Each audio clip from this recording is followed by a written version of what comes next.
Something you don't. Something you don't.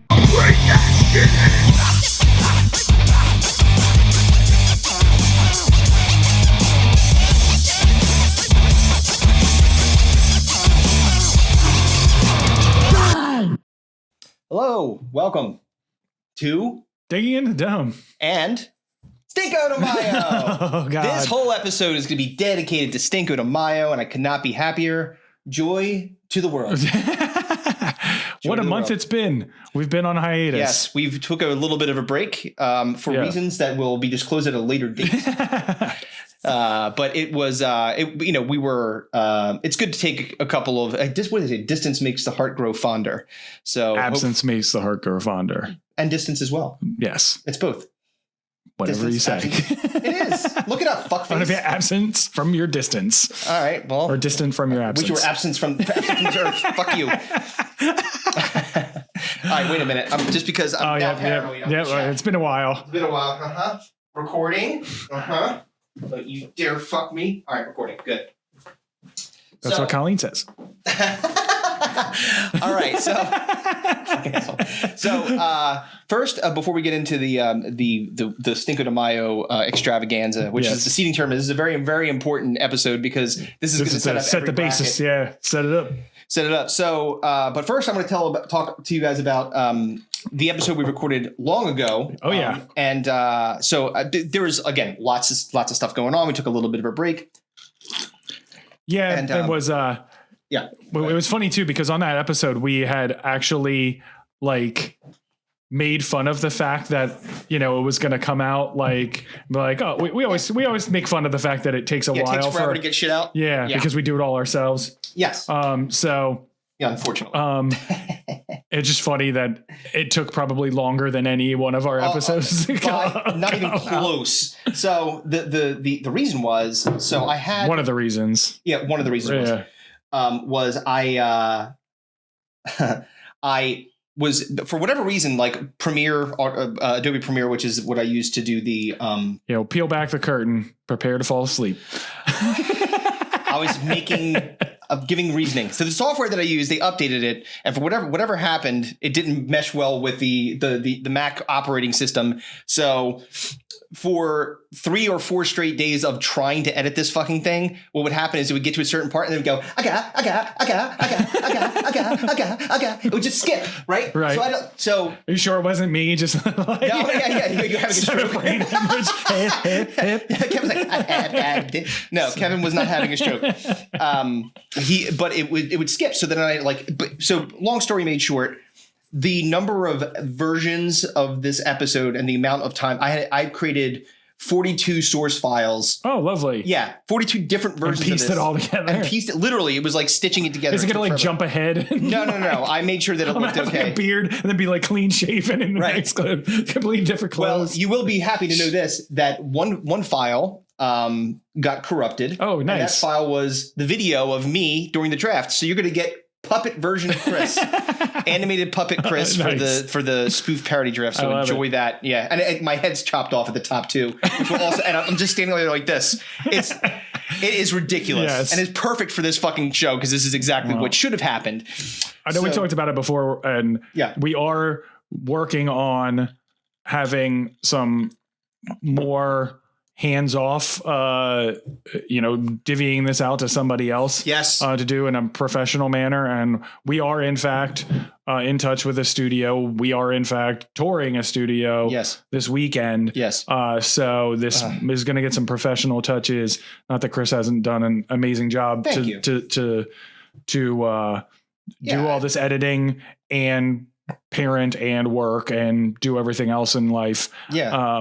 It's a labor of love for Chris. So yes, I applaud him in his efforts, but we definitely need at least, here and there, or at least an episode here and there to do some support and have somebody do the editing and it'll just get done faster if we do it that way. So I'd rather it get out fast and with quality. Yes, exactly. I don't want it to be bad. So that said, definitely looking to see how that works out. Definitely want to test some different things. Enjoy the new episode. I hope the most recent episode. It's very funny. I hope you like it.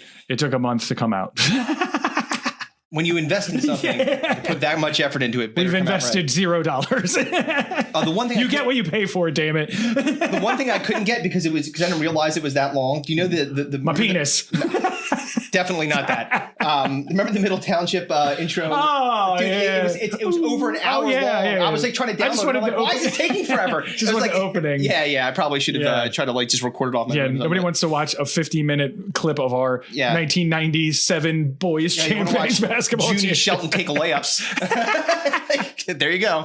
All right. So without further ado, we have work to do. Okay, so we have a wheel here. Yes. This wheel is going to let us know which category we're going to start, and then we'll flip to see. I don't know if we have a coin. No, it's funny too because I have a bunch of change in my car that I just offloaded. I thought that I had one in here. Let me see if I'm definitely going to get fucking stabbed by a tap.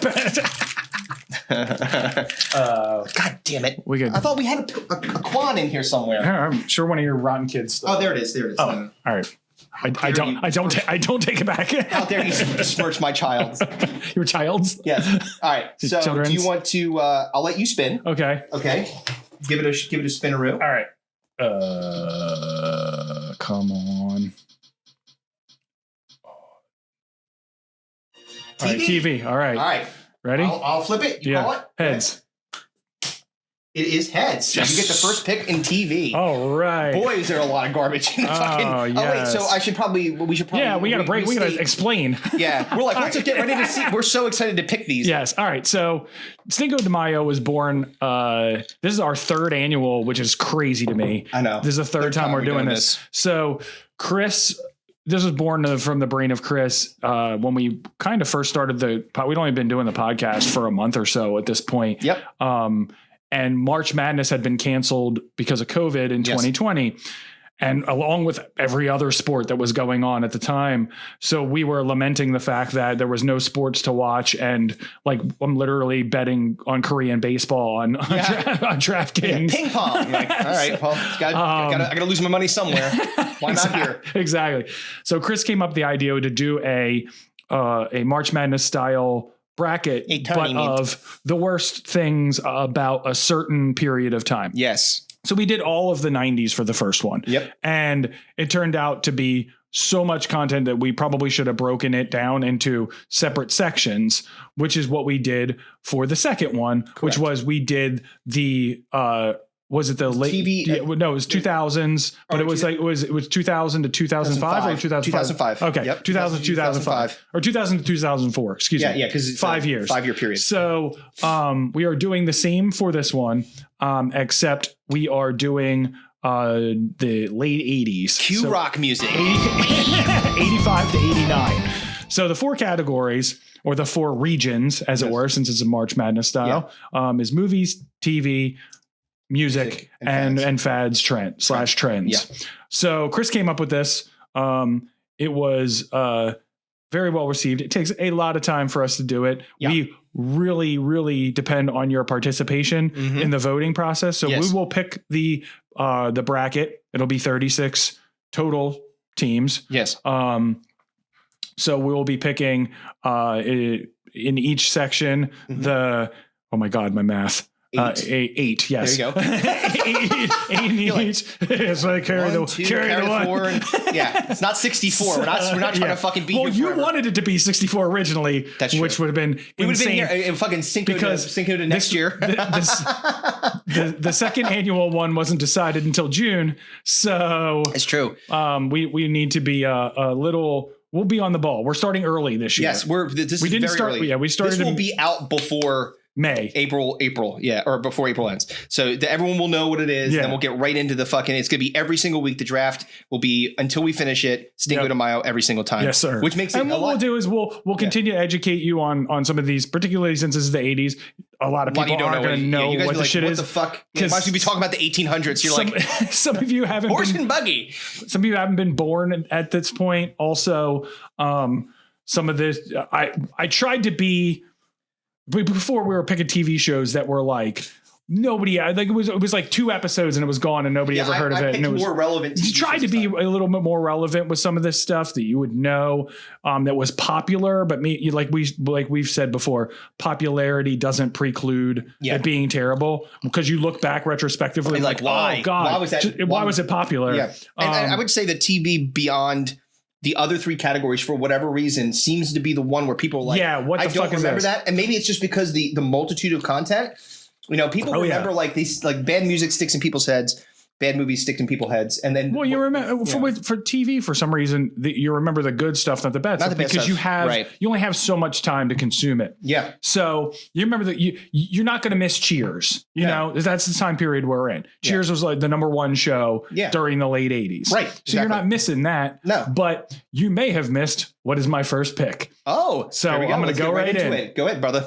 What do you got? My first pick, the #1 seed for TV is Small Wonder. I knew it. Man, we talked about this fucking trash show before in the previous draft, and she's a small wonder. Let me tell you what the premises of this garbage was. Yeah, Vicky gets to boop her way into the Stinko de Mayo universe. It's one of the creepiest premises of all time. It's terrible. So it was an engineer. His name was Ted Lawson. And he had the opportunity to create the perfect human robot. And what he decided to do was to make his creation in the form of a small female child named Vicky, which was an acronym, VICI, Voice Input Child Identikit. Or, as a girl is typically called, Vicky, VICKI. Yes. So she was supposed to be made to help handicapped people. That was the whole premise. That was the premise of it, yes. But she ended up being adopted as part of the family in order to hide from the world that she's in fact an android and not a real person. But why would you do that? Like, you'd be like, I want to be like, yo, dude, I fucking created a human robot. Isn't that fucking rad? You'd be so excited. It's supposed to help handicapped people. And it's not like you're doing it to dominate the world. It's like, but this person created a robot to kill everybody. It's like not building a T-1000 or whatever it's called. Exactly. So stupid. But what makes it even creepier is that the dude basically decides and starts acting like it's his daughter, and he like forces the rest of his family to like play along with the fact that she's part of the family. Yeah, put her to bed. Why would you turn her off? Like just hit the off switch. What am I doing? I could keep her in the basement. I could store her in the basement. So on top of that, she has like superhuman strength. Superhuman intelligence, and like they do nothing with it. Just shenanigans. Right, exactly. She tortures her stupid brother, Jamie Lawson. And I've said this before. I don't know what it is about that kid's dumb face, but I hate his dumb face and everything he stands for. I swear to God. I don't know why.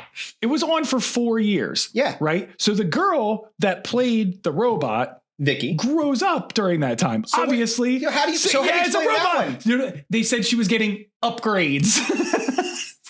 I know what I'm going to do. I'm going to put longer legs on this robot because I want to keep up the facade that I have an actual human daughter. I put tits on this robot for not creepy reasons.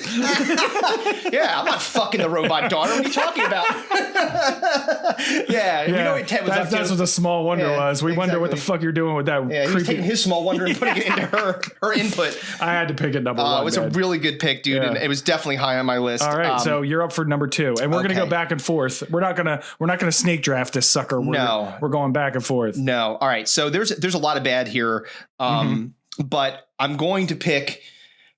Man, I'm going to regret picking this because I feel like you're going to pick my next one. I really do. But I'm going to do it anyway just because I hate this one so much. Okay. And it's called She's the Sheriff.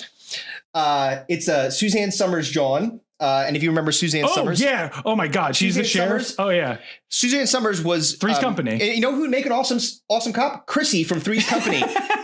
That's protecting you when the shit's going down. A vapid blonde. You know the girl that slings the leg thing. What do they call that thing? What that? The thing you're stuck between your knees. That stupid exercise thing. The Thigh Master. Yeah. You want Thigh Master to fucking protect. Well, she's going to be able to like squeeze the criminal down, I guess. But the premise of this show is fucking stupid. Yes. It's she. And this was high on my list too, by the way. Okay, fair enough. Sorry, I was distracted. That's okay. Her husband was the sheriff. Yes. Her husband dies. Yes. Probably murdered in the line of duty, like trying to stop Yakuza in this small town, using a way station for like child trafficking or something. And they said, "Hey, I know, because it's like an inheritance. You get to be the sheriff."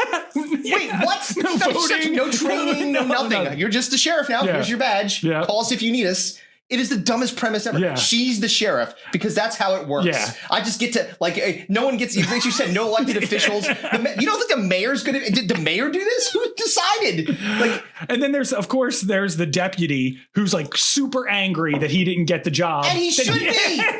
He should have gotten the job. He's the most qualified person. He's like, oh, I'm second in command. Clearly, when fucking whatever his name is and the died. whole premise of the show is that she's not. Nobody thinks that she's qualified to do the job because she's not. Exactly. So he said, oh, she's the sheriff, though. Oh, watch out. You know, and in the entirety of this shit pile of a show was on. There's never been there was no criminals arrest. There was no criminals. There was no criminals. Period. I mean, I guess in that respect, it was probably a good move. I don't need to have an experienced person, you know. But it was an excuse to just get Suzanne Summer and her tits into a really tight cop uniform. Like, hey, that's all it was. Yeah, what can we do? Let's put her. Let's figure out. Let's make her a cop.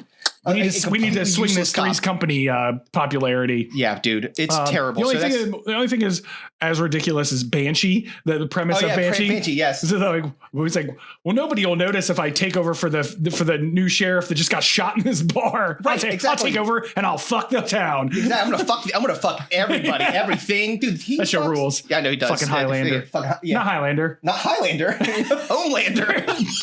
Homelander. There can be only one penis in you in the entire town. All right, so she's the sheriff number 2, and I feel like that you're going to come in and swoop and take my. All right, I have 2 that I really want, so fuck. All right, you're probably gonna take my next one, but I'm gonna take this one. So my number 2 is Out of This World. Oh no, the alien 1987. That show fucking stinks. Mom bangs an alien. Right. So this is how dog shit this show was. Ugh. So the daughter in this show learns she's half alien when she starts to develop powers to stop time, gleep things into existence. That's what they talk about. Gleep. That's the actual term they use in the show. She gleeps things into existence. What's a good alien word we can make up? Gleep. Yeah, let's use gleep. That makes sense. Oh man, I'm gonna gleep. Oh, gleeping. Oh, look out. Oh, and she can transport herself places too. Oh, I bet she wishes she transported herself out of this dog shit show. Yeah. So she finds out her mom fucked an alien. Yes. So she's half alien. Yes. Her father is off planet. Of course. So he's in the universe somewhere. He's like, all right, well, I'll be back. I'm going to get some space cigarettes. He fucking never comes home. Get some space cigarettes, yeah. He's like, I'm out of here, dude. She communicates with her father via a blue crystal that she that's fucking walkie-talkie for some reason. So the crystal is voiced by Burt Reynolds. Oh yes. The dad who was slinging the alien dick was old fucking. So it was Cannonball Run. He made a Cannonball Run, all right. Burt Reynolds. Now I say voiced this character because he's literally never seen the entire run of the show. Nope. And you know why? Because it was so fucking bad. He literally asked the producers not to name him in the credits, and he only lent his voice to the show as a favor to them. He's like, "Look, the show was gone." They were there's no way this is going to be successful. Yeah, it was like I think it made it like a season and a half, maybe 2. Oh my God. Out of This World. And the best part about these shows, folks, is these were all like late 80s. So we're talking between 85 and 89. Yep. The fucking trailers for these shows are hilariously awful. They're so Look bad. them up on YouTube. Yep. We'll pop one in there. Yes, and we'll do it throughout. I'm sure as they move through the tournament, we'll add more. They're fucking. If you watch it, you're like, how did this become a show? Yes, it's fucking terrible, confusing to everyone. Out of This World. Great pick. It was high on my list. Is the 3 seed. It was high on my list. Very high on my list. Burt Reynolds was like, fuck you. I'm not going to be seen in this. I don't want my name on it. I'm literally going to give you my voice just because you caught me doing coke in the bathroom or something. Yeah. Oh yeah. He was like fucking Farrah Fawcett somewhere. Put it in her butt and someone walked in. By one of the producers. You're going to be in this dog shit show. He's like, ah, shit. All right. You're up. Sally Field's going to be for pissed. The 4 seed. Okay. Now. Ooh. Okay. I'm going to pick because it captures one of the things that we hate about Hollywood. This is taking a beloved character and absolutely ruining them. Okay. Everyone loves I Love Lucy, but yet again, oh yeah, it's definitely this is an attempt to squeeze every ounce of charm and likability out of the title character in pursuit of the almighty dollar. Poor Lucy. Dude, only 8 of 13 episodes aired. They were canceled. It was a show about Lucille Ball running a hardware store. Yes. Because that's interesting. And creating problems for her, shenanigans for her family that she moves in with. I wonder if fucking Sheriff Suzanne Summers is gonna come and have an interaction. Like, it's the only Lucille Ball sitcom to not air on CBS. It was on ABC.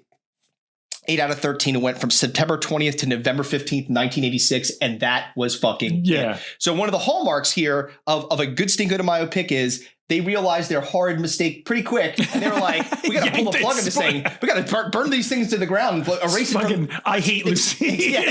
Well, you end up hating. No one liked the show, clearly. I guess Desi Arnaz had his troubles. It's so bad. It's one of those shows where you like, there's a couple shows, one of them may come up in this list, that, or actually, that might have been in the early 80s. We can talk about honorable mentions later, but you just like, old lady or old man gets put into a family situation and they're cantankerous and then they're completely helpless and it causes all these problems for these families. It's supposed to be hilarious and it never is. What is this thing? A hammer. Okay. You're in a hardware store. You don't even know the basics of that. Exactly. Jesus Christ. Don't ask that lady for where I need nails. She's going to point you to the toilet seats where this fucking thing belongs. All right. So I'm glad you didn't take my next one. Fuck. Thankful. So the 5 seed, and I actually watched the show growing up. Okay. Doesn't make it any less terrible. It is. Particularly the premise, which is My Two Dads. Oh, God. Paul Reiser and other dad. So you hear the show, you hear the title, My Two Dads. Oh, how progressive for the 80s. 2 gay men adopt a 12-year-old girl after her mom dies so they can raise her per her mom's wishes. Except that wasn't it at all. At all, no. So this is what the premise of the show was. The mom was such a slut that she banged both of these former best friends, cost them their friendship, got pregnant, couldn't figure out which one of them was the father, and then fucking died. That was a premise. I have a solution. So you know what would really happen? What? A judge would order them all to live together to raise potentially either one of their daughters. Instead of getting a paternity test. Exactly. Well, I mean, I guess. And then the other dad telling the other one to go fuck himself. Well, this is the precursor, I guess, to DNA, right? So they wouldn't have necessarily had the ability to. I guess. There was a part. One of the episodes was they did a DNA. They did a paternity test, and the dads decided that they didn't want to know who was actually the father, and they were going to raise them together. And the judge was like, did like a nice smile, like, "Oh, you guys, you did a good job. You did a good thing." It was this show. This is what I'm saying. And here's the other problem too. Yeah, go ahead, sorry. On top of all the crazy premise of, fucking dead slut mom, the dead slut mom. That's great. The one dad is Paul Reiser, straight laced, he's like a finance guy or some shit. Right. And then the other guy was a wacky artist. And he's like a rocker hair. He had like a mullet and he had he always wore like Cosby cardigans. Yeah. This guy fucking sucked. And you know what? You know how you know? Because Paul Reiser went on to do other things, Mad About You, which I'm sure will probably come up in a future draft. That show sucked too.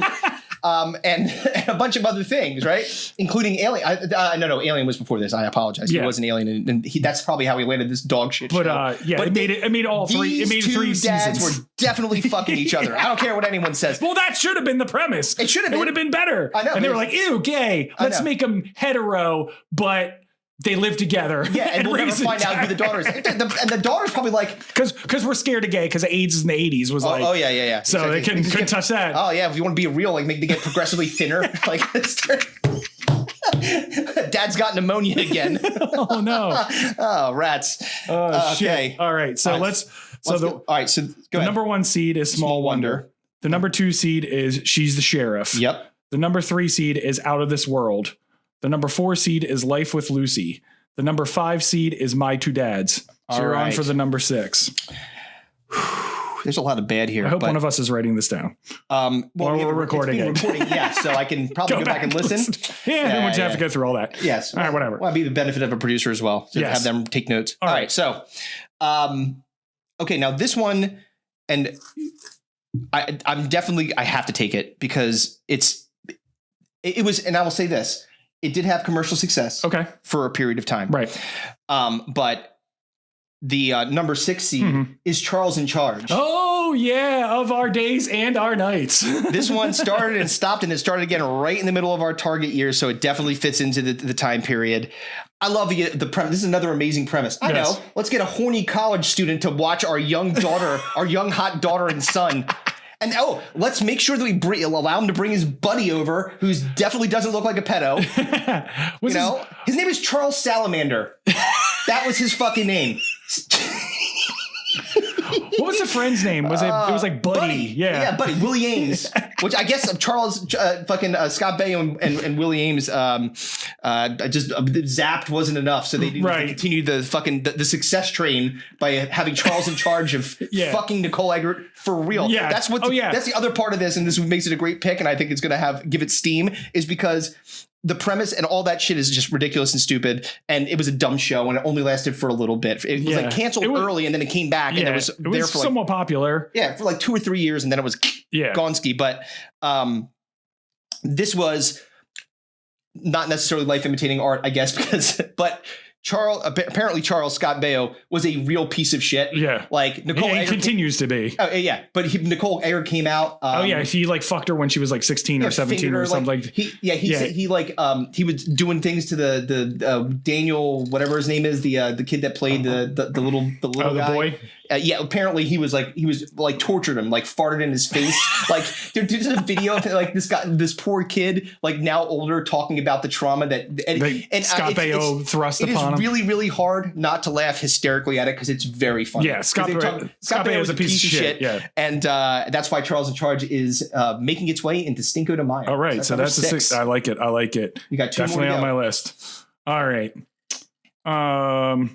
Again, we're trying to be representative of things that would be known, maybe even popular. Yep. So I'm going to go with, again, a show that I used to watch. Oh no. And actually may have liked. Fuck. I know what it is. But the 7 seed is going, oh wait, no.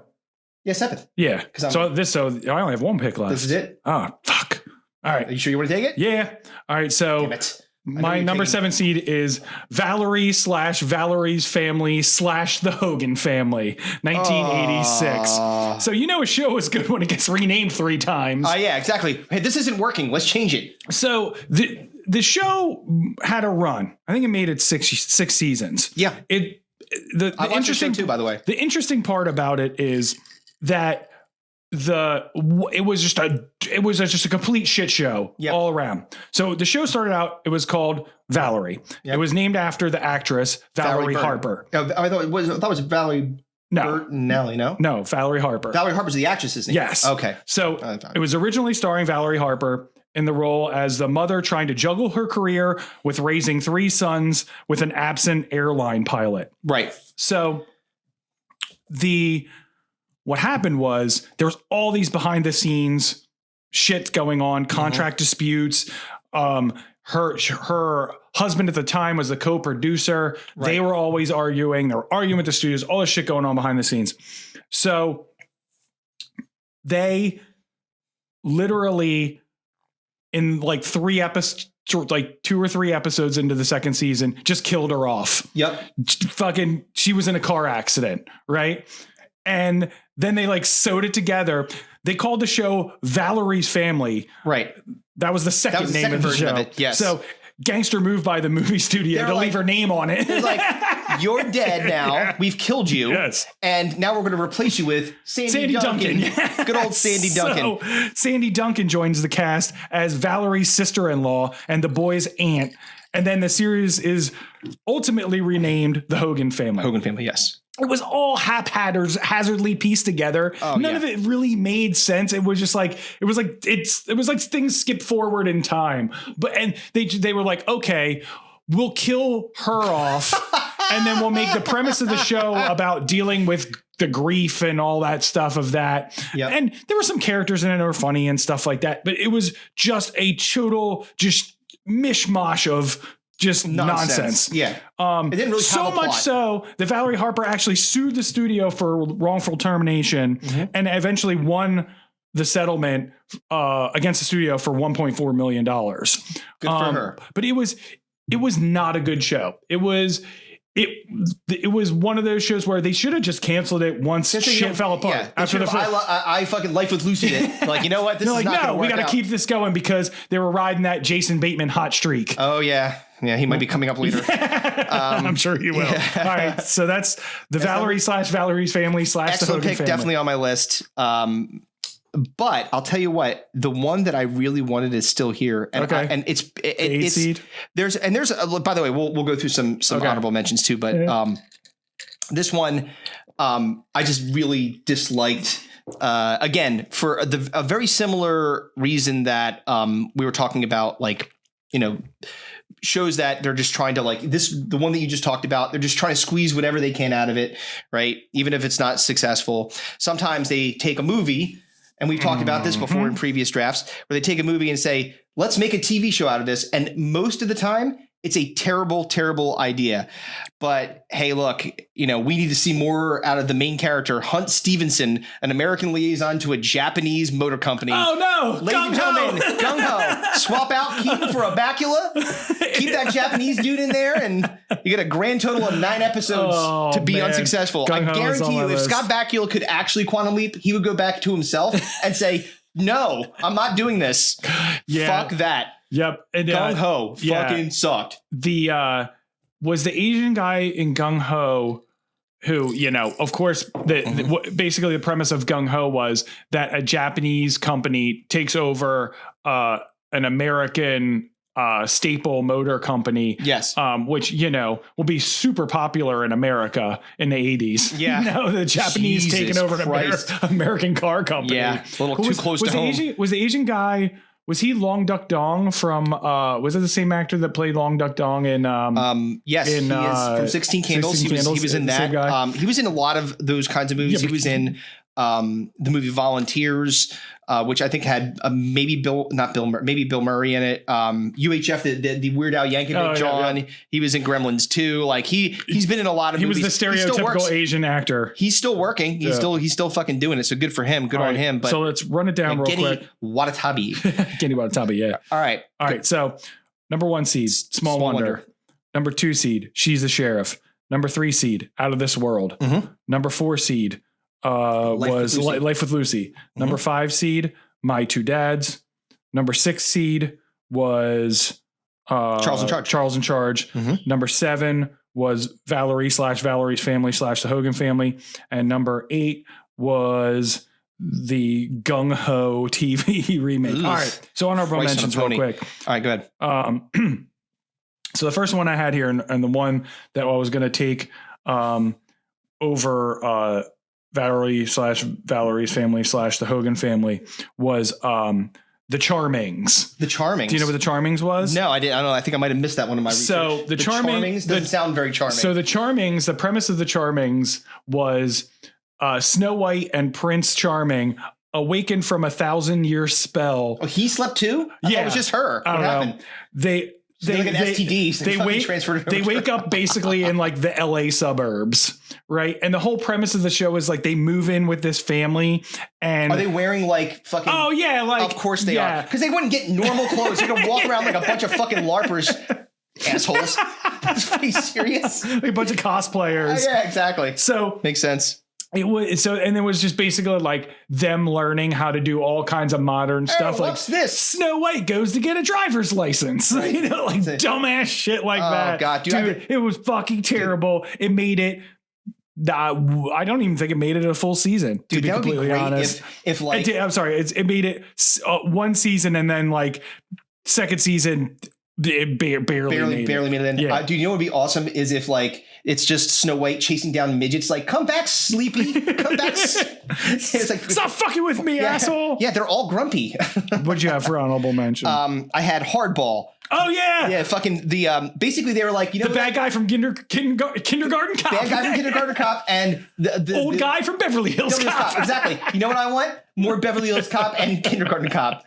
And so it was a total Lethal Weapon ripoff. It really, well, I mean, it actually is inspired Lethal Weapon, believe it or not. That's what it said. I thought it was a ripoff. Brandon Tartikoff saw the series as inspired. Because he saw no, inspired by. Sorry. Yeah. Hardball was 89, so this was definitely a Lethal Weapon. They're like, oh, let's Beverly Hills Cop / Kindergarten Cop, the TV show. Did not work. Oh, and it was again, let's put edgy cop with old fart. Yes. Of course, the old fart was a Beverly Hills cop. Yeah. He's like, oh, what are you doing? Straight lace guy. Exactly. And then you had fucking greasy ponytail guy. Yeah. So who else you have? Other honorable mention, My Sister Sam. Oh, yeah. More like My Sister Blam. All right. So I might have to explain that joke. This is another one of those shows that was like another screwy family dynamic show. Look out. So this up and coming photographer who was played by Pam Dauber, who was in Mork and Mindy. Dauber from Coach. So her 16-year-old sister all of a sudden has to move in with her and throw her life into a tizzy. For some reason. It was half baked, half funny, plummeted in the rankings. It was canceled after 2 seasons. The only reason anyone remembers this show is because Rebecca Schaefer, who played Sam of My Sister Sam, was like a rising star, was gunned down in her front door by a stalker a year after the show was canceled. Yep. And that's literally the only reason anybody remembers the show. Because she was like because she was in the show My Sister Sam. It was like one of the most famous like Hollywood stalker cases other than like Selena. So it's fucked up. Hence My Sister Blame. Yeah. So I had I also had, that's very funny. I had Black's Magic. Not what you think. Wait, do we have another Secret Diary of Desmond Filer situation? This one was a little bit cuter. Okay. This was Hal Linden starring as a magician, Alexander Black, who, with some help from his con man dad, solves mysteries that get in the way of his performances. Yeah. So he's trying to pull a rabbit out of the hat. He's also like, he's got a fucking corpse like underneath the stage or something like that. They're trying to figure out what happened. So it just like quickly, it's like didn't make any sense. This guy's a magician. They try to like weave magic stuff into it. It's like, you know what I mean? Someone actually sawed somebody in half for real this time. Are barely entertaining as it is. Exactly. Nobody wants to watch magician TV show unless it's a magician actually doing magic. Right. That's a different story. Not a magician solving crimes. Yeah, I don't need Detective fucking Doctor Strange. What's like, this is stupid. Seriously. Yeah, so that was another one. All right. Got one more. I'm good. Yeah, I'll just throw one more out there. Misfits of Science, if you didn't see that one.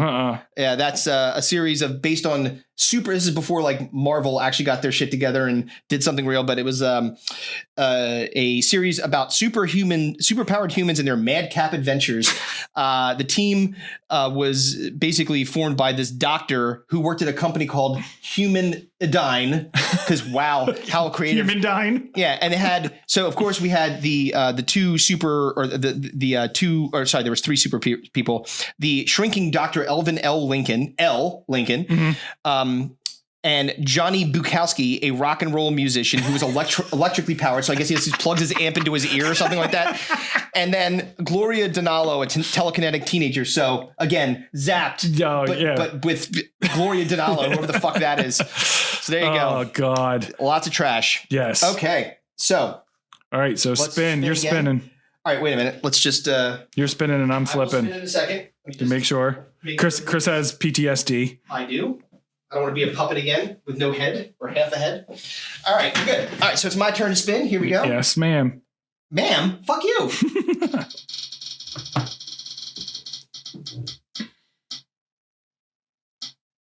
All right, movies. All right. Plenty of movies to be chosen from. Ooh, fuck. This is actually an unenviable pick, unfortunately, because there's 2 that I really want. All right. God damn it. Actually, there's like all 8 of them are the ones that I have that are like my main 8 are awful. Let me just tell you how bad movies were in the late 80s. I have a list of 17 and I barely scratched the surface. I've got a whole bunch of honorable mentions. And 10 of them were from 1 year. 1987 was a dumpster fire. Not good. It was not good. All right, man, you got the first pick. Okay, so I have to go with the again popular de facto, and it's one that when I grew up, everybody said was the worst movie ever made, and that is Ishtar. Okay. So Ishtar wouldn't be surprised. Not even on my list. That's dude. It is known by critics. And because of their box office, it's considered to be one of the worst films ever made, ever. I'm surprised that it didn't make your list. That's shocking. Ishtar is a dumb movie about Chuck Clark and Lyle Rogers, who are these two shitty songwriters who decide that, they decide to go to, basically because their agent, I guess, told them to go to Morocco. So go there instead, probably because they don't want to deal with them anymore. And they run into, this is how dumb this movie is. They run into a random chick in Morocco. She's probably hot, so they're trying to fucking get some, some action. And she says, "Let me have your passport." To which they were like, "Okay." So then all of a sudden CIA gets involved. It's become, again, madcap is used a lot when describing this horse shit. It's terrible. I mean, the cast was crazy. It's like Dustin Hoffman, Warren Beatty. Yeah. Like there was. Yeah. Charles Grodin. Yeah. There was Carol Kane was in it. There was an amazing cast, but it did not do well in the box office, and the critics absolutely fucking panned the shit out of it because it's a terrible movie. And is, again, like I said, known as one of the worst movies in history. So not picking it number one would have been a fucking crime, even though I know what you're going to take as number two. I'm positive I know. You might not, but we'll see. I don't know how you could possibly think that Ishtar is worse than Leonard Part 6. God damn it. I knew it. That was my number two pick. Motherfucking. That was what I was going back and forth for. Leonard Part 6 is maybe I would watch Ishtar back to back for a month before, like every night before bed, before I would watch Leonard Part 6 once. It legitimately is like the worst movie of all time. So the premise of this show, all right.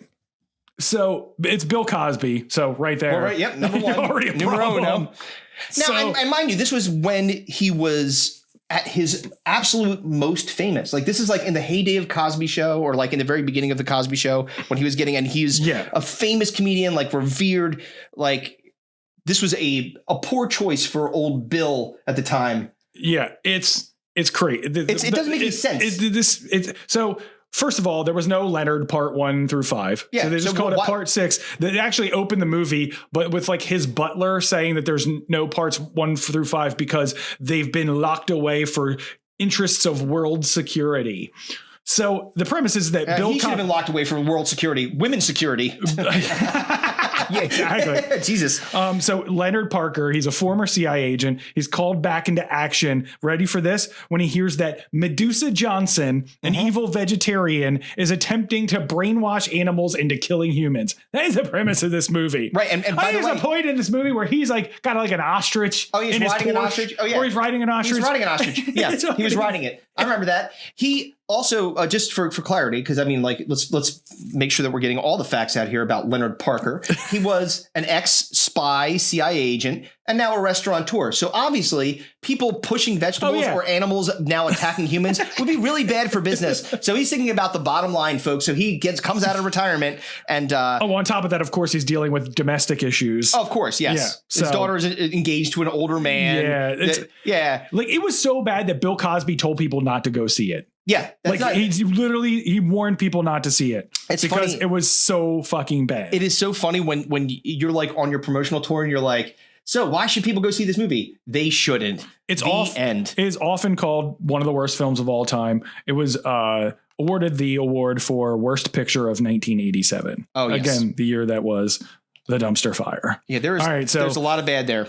Ishtar and then Leonard Part 6. You're on for the third. Let me tell you something. Just looking at the rest of my picks, the movie bracket is going to be hard as fuck for you people. This is going to be a real hard fucking run for you. But I have to, because again, my feeling is when there is a classic movie, the best thing to do is to make a sequel and completely fuck it up. I'm going with Caddyshack 2. And that was definitely next there was very close next on my list. Yeah, believe me, like I said, all these are terrible. Caddyshack is such a revered movie. It's known as one of the funniest movies ever, and it is. It's fucking Rodney Dangerfield is incredible. Chevy Chase, Bill Murray, like it's got fucking Ted Knight. Yeah, I mean maybe one of my favorite fucking memes of all time. Well, we're waiting. Well, we're waiting. Yeah, exactly. Caddyshack is one of the best movies, greatest, funniest movies ever. Yeah. So let's ruin that. Yeah, let's get rid of Bill Murray and bring in fucking Jackie Mason. Oh no, Rodney Dangerfield and bring in Jackie Mason. You mean? Well, I don't even think fucking Bill Murray was in this. No, was he in the first? He was in the first one, not the second one. Chevy Chase is in it. Yeah. Dan Aykroyd's in it. Oh yeah. Fucking Rodney Dangerfield and Bill Murray were like, fuck that. They're like, no, thank you. And they said, I know what we'll do. We'll replace amazing comedian Rodney Dangerfield with Jewish comedian Jackie Mason. Yeah, exactly. And Jackie Mason's actually a relatively funny person, but god damn, dude. It was a dog shit fucking movie. Dan Aykroyd as like, as weird high pitched dude, like in Mrs.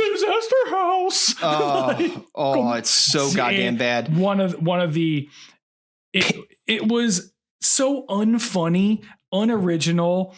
It was dude, just it got a 4% on Rotten Tomatoes. 4%. Garbage. It is a fucking a D- on fucking CinemaScore. I think it's bad. It's just it does like the dumb gopher. They tried that whole bit again. Dude, it's just like you're like just going back to the same tropes. This is what's wrong with fucking Hollywood. Yep. They can't just let something sit on its own and be like, you know what? We don't need to fuck with it. Right. The next thing you know, they're going to I guarantee I'm calling it now. And I hate saying things because this podcast has got weird energy around it. Like when we say things into the universe, they tend to happen. They're going to remake Caddyshack. I guarantee it. Probably. These fucking assholes. I would not be surprised. Yeah, great. Oh, man. You left me a good 4 seed. I'm sure. Well, they're all good. I'm very happy. I know which one you're doing. I thought you for sure you were going to take it. No, you stop trying to guess my shit. Right. But we have mentioned it on this podcast before. 1986's Soul Man. Oh yeah, on my list and high on my list. You really can't make that movie anymore. No. What a great premise. Hey, this white dude white dude. Rich. Oh yeah, because whose dad won't pay for his college. So he says, you know what I'm going to do? I'm going to become a minority. I'm going to take tanning pills. Overdose on tanning pills. Is tanning pills even a thing? It's not a thing that exists, right? I don't know.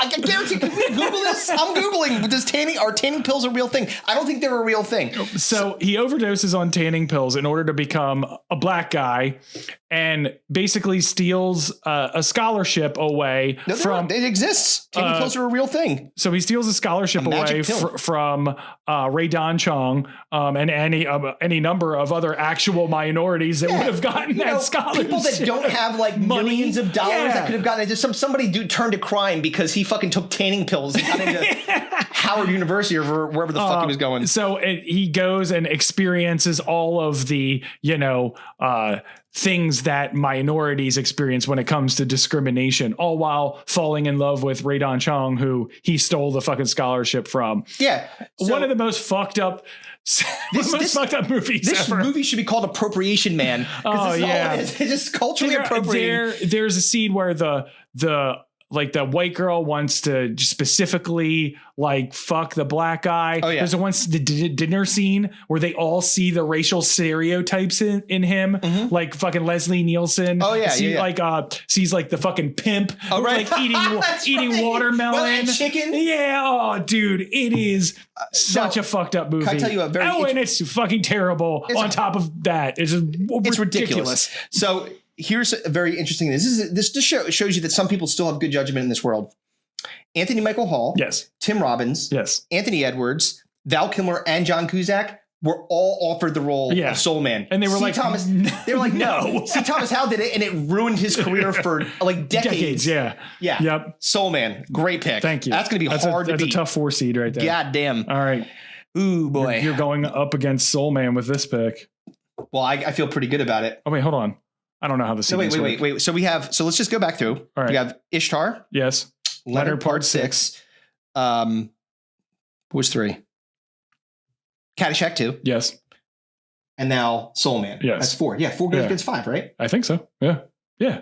Correct. Yeah. 4 against 5. Yeah. Yeah. So all right. Go ahead. Okay. And I feel good about this. This is going to be a tough first round matchup. Teen Wolf 2. Yeah, but it was next on my list. Yeah, we talked about Jason Bateman already. We did. I told you he'd be coming back around again. Just like the fucking people of the sun. Coming back around again. Yeah. Fucking Jason Buttman? Yeah, actually, I was a Freudian slip based on this movie. Now, so the original had Michael J. Fox as Scott Howard. Which, again, the original Teen Wolf wasn't a great movie in the first place. No, I mean, it's a cult classic because it was what it was. Yeah. It has its charms, but really, if you if you showed Teen Wolf to somebody that like had no context of Teen Wolf, they'd be like, "What the fuck is this? This sucks. That wolf doesn't look like a werewolf." No, his basketball skills suck dick. They're like literally like launching him like waist high above the rim. You know what I noticed? By the way, I noticed that like all of a sudden he's got like a headband on, like wrist, like that. He wasn't wearing it before, I don't think. The fat kid from Pee Wee Herman is somehow on a basketball team. Yeah. Anyway, we're not talking about Teen Wolf 1. We're talking about the even worse Teen Wolf 2. So he's and TOO 2, not TWO. Not 2, but he's also a Teen Wolf. Yes. 2. What a delightful pun. So Jason Bateman. Yes, Jason Bateman. Werewolf. Todd Howard. Yes. His name is Todd, which also makes this a great pick. Cousin of Scott. So Scott's nowhere, by the way, nowhere to be found. Michael J. Fox is like, fuck you. I'm going to go do more Back to the Future. So you can go suck my dick. So he gets accepted into Hamilton University on, of course, a full athletic scholarship because he's a supernatural being. And of course, for whatever reason, wolves apparently are really good at basketball because he's also a basketball. I thought he was a boxer. No, I thought he was a boxer. Oh wait, maybe it was boxing. You're right. You're right. It's boxing. I apologize. So they can fight and they can ball. I guess that's what wolves can do. And so like, but it's just again, it is a legitimately like a repeat, a carbon copy on like with no ink in the fucking copier. Yes, a version of actual Teen Wolf, and it was universally hated. 8% on Rotten Tomatoes. Awful. 8 on Metacritic, maybe one of the lowest scores I've ever seen. 8 out of 100. That's how bad this garbage fucking show is. And you know what? It also speaks to the talents of one Jason Bateman because he somehow overcame that. Yes. Unlike C. Thomas Howell, who was fucking probably working in a grocery store for years after this shit, after fucking Soul Man. So there you go. Oh man. Number 5, Teen Wolf 2. All right. So what do I do here? I have so many. There's so many that are, I totally understand. And I don't know if my list is necessarily ranked the way I want it to be ranked. And I got to think about notoriety versus what people will vote for. So I'm just going to go with what's next on my list. I remember seeing this movie and thinking, what the fuck did I just watch? It was a Marvel movie before Marvel movies were ever any good.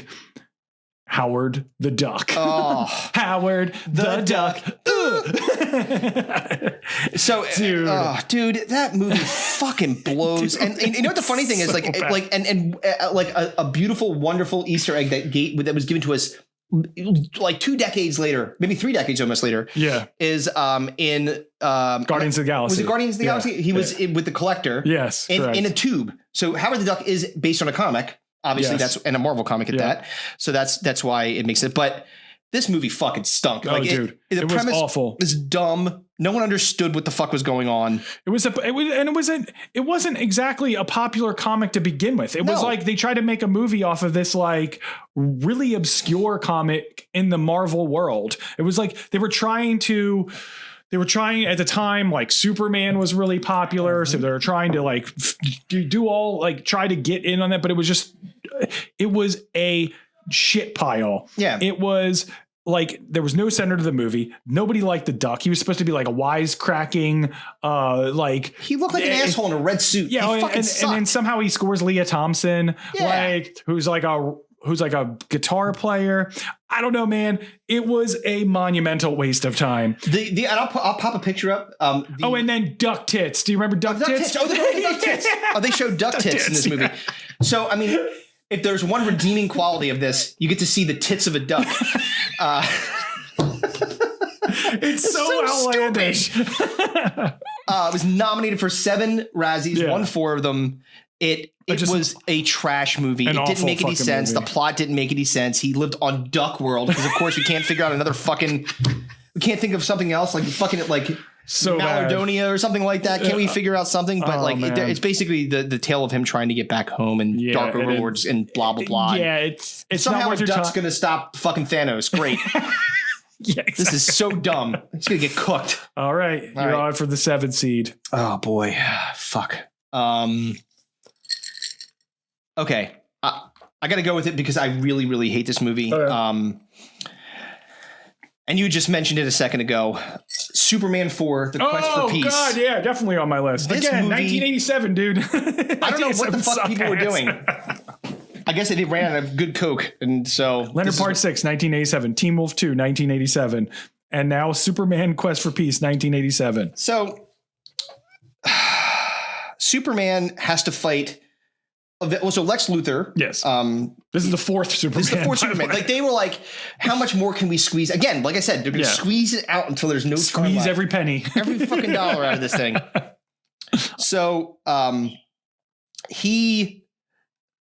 Superman has to fight a guy like a creation of Lex Luthor called Nuclear Man, and Nuclear Man gets his power from the sun as well. Yes, but unlike Superman. When the sun goes down, Nuclear Man goes down. Yes. Not Superman. No. He fights at night all the time. Yeah. He's fine. Yeah. He's like he's solar powered. Yeah, exactly. He stores that energy. Yeah, he's like the fucking lamps in my backyard that blew off before he fucking screwed him down. But like there's just like Russian shit in there. There's like, there may be like nuclear arms race, like this Cold War shit. And dude, it is a dog pile. A pile of dog shit. It's a dog pile. Dog pile on my fucking brain. It was the worst. Yep. 11% on Rotten Tomatoes. Yes. Everyone hated this. The average score on IMDb was like 3.1. It is terrible. Yes. It's boring. It's stupid. The fucking villain sucks. I mean, like not Lex Luthor, because Lex Luthor's actually pretty great in it. But one thing that we know is that when you try to fucking pull some shit and like start making changes and you introduce the son of Lex Luthor, Lenny Luthor, played by John Cryer, who we know. Oh yeah, he's a death knell for anything. Oh my God, for pretty much anything. Except for 2.5 Men. Yeah, exactly, pretty much. Yeah, Charlie Sheen was death knell for that one. So, oh man, yeah. I'm happy that Superman Quest for Peace made it his quest for Stinko de Mayo fame. I saw a review about it. It said like more plotting than a funeral barge. That's about right. It's boring. It's a dumb movie. All right. Well, I'm going to take a sequel as well for the 8th seed. I know what it's going to be. You might not. Mm-hmm. Because there were several sequels around. I might not know the exact one, but yes. I know what family of movies you're going to. Nope, not. Really? Yeah, because I couldn't pick one. Oh, no kidding. There was fucking 5 of them in 5 years. So what are you talking about? We'll get there. After this, because I'm not taking one of those. Okay, fair enough. I'm taking a sequel to a terrible movie that we talked about previously. Revenge of the Nerds 2. Oh, Nerds in Paradise. Oh, it hurts my soul to even think about it. Yeah. It was like, want to know what rapey nerds are up to on summer break? After he's done fucking... yeah, dude, Revenge of the Nerds, Nerds in Paradise. Again, yet another one. And I know... Again, it's like, let's capitalize off of the popularity of one of the most revered comedies at the time. And dude, it was such a good movie. You didn't need to put any... We got the story of the nerds. They had victory over the fucking jocks. It got a 7% on Rotten Tomatoes. I'm surprised it got that much. It was so bad. I remember fucking one of Booger's lines, and I don't know why this sticks in my head. They're getting on the plane to fly to spring break. Yep. And he's walking through the plane, and he's like, they're like saying that they're like VIPs, and like, what's VIP mean? He's like, very immense penises. Like, it's so fucking bad. Yeah, the Lambda crew was going to Fort Lauderdale. Because you know what? When I think of Paradise, Fort Lauderdale is the thing that comes to mind. I don't mind it, but come on.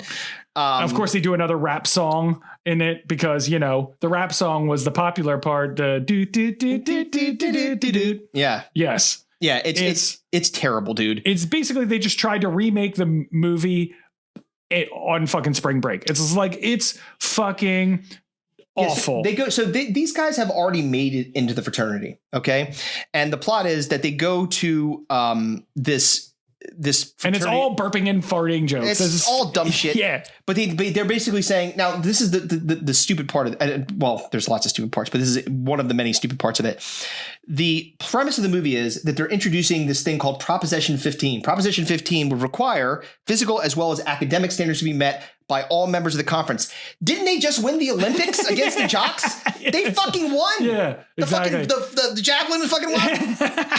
So what do they have to like? First of all, they shouldn't be worried because they obviously have some kind of athletic skills, even if it's by hooks or by crooks. Fucking what's his name? The dude on the bike. Yeah, isn't that the same guy from Gung Ho? The guy's everywhere. Jesus Christ. So like they just like, it's just a dumb thing. Yeah. It was literally a neon sign outside. Like some of the lights went out and it spelled out hot oral sex. This is what we fucking made it to. So it was a gross parody of itself. It was fucking awful. So I'm going to do this a little bit. And it wasn't rated R. It was rated PG-13. Yeah. So it was like tits in it, you know? Yeah. So it was like, it didn't have any of the rated R raunchy charm of the other one. No. It was so stupid. Awful. All right. So I'm going to do this a little bit differently. So this is how I'm going to do it. All right. So our number 1 seed, Ishtar, will be going up against Revenge of the Nerds, Nerds in Paradise. Yes. Our number 2 seed, Leonard Part 6, will be going up against Superman Quest for Peace. Okay. Our number 3 seed, Caddyshack, will be going up against Howard the Duck. Yep. And then we've got Soul Man versus Teen Wolf 2. Wow. All right. I told you the movies category is going to be hard. Yeah. All right. So we got to get through the fucking honorable mentions because I got a fucking shit ton. Me too. There's so many fucking bad movies. So the one you brought up, Police Academy. Yep. So there was literally 5 of them. 5 of them. 2 through 6. Yep. In the 85, there were one a year, like fucking Call of Duty. And they were all fucking terrible. They're all bad. I didn't know how to pick one. I was like originally going to take Citizens on Patrol. That's where I started. And I was like, okay, then there was Operation Miami Beach. And then there was fucking A City Under Siege. I'm like, what are you guys doing? Yep. They just fucking ran that thing They literally into had the ground. Police Academy 2 through 6 was 85 to 89. So I was like, how do I pick one? They're all fucking terrible. They're all bad. Yeah, and I understand why I didn't, because I really was thinking that's where you were going to go. Flip a coin. All right, what do you got? What else, Jeff? Mac and Me. Oh, yeah. See, the reason I couldn't take Mac and Me was because Paul Rudd has made it popular by pranking fucking Conan O'Brien with it every time. That's why I didn't take it. The wheelchair scene of the kid like flying off the fucking... Dude. So this movie is just basically a rip-off of VT. Total. It's basically a fucking Coca-Cola commercial. It's basically a commercial rip-off of ET. Yeah, it's stupid. Yeah. All right. Oh God, where else do I go? Jaws: The Revenge. Also on my list. And again, awful. 1987. Yep. Good. Jaws. Basically, the shark somehow knows that this family killed the other sharks in its family, so it's coming after the family. It's like fucking Max Cady in jail. Yes. He's got a picture of Hooper on his fucking. It's the dumbest fucking thing. And Quint. Oh yeah, it's retarded. Here's one. Transylvania 65000. Oh, yep. Yeah. You know a movie's good when Ed Begley Jr. is the star. Well, it wasn't whatchamacallit in that of Jurassic Park.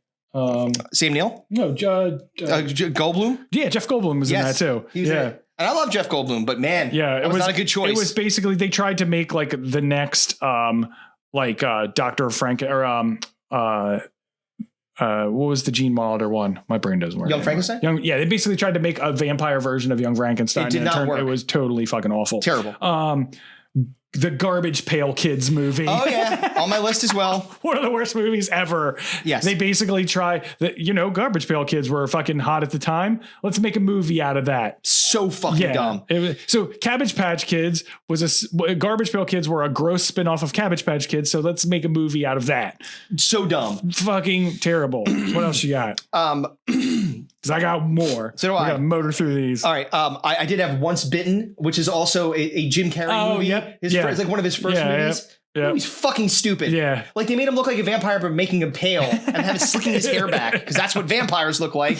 And in what might be the most egregious crime of all time, the what's her name? Lauren Hutton, who played the main character, the main vampire, what she would do is, in order to get her blood, she would pretend like she was going to go suck a dude's dick, and then she'd bite their thigh, like right into their artery, and drain them. It's like, dude, fucking, you're not going to blow me now?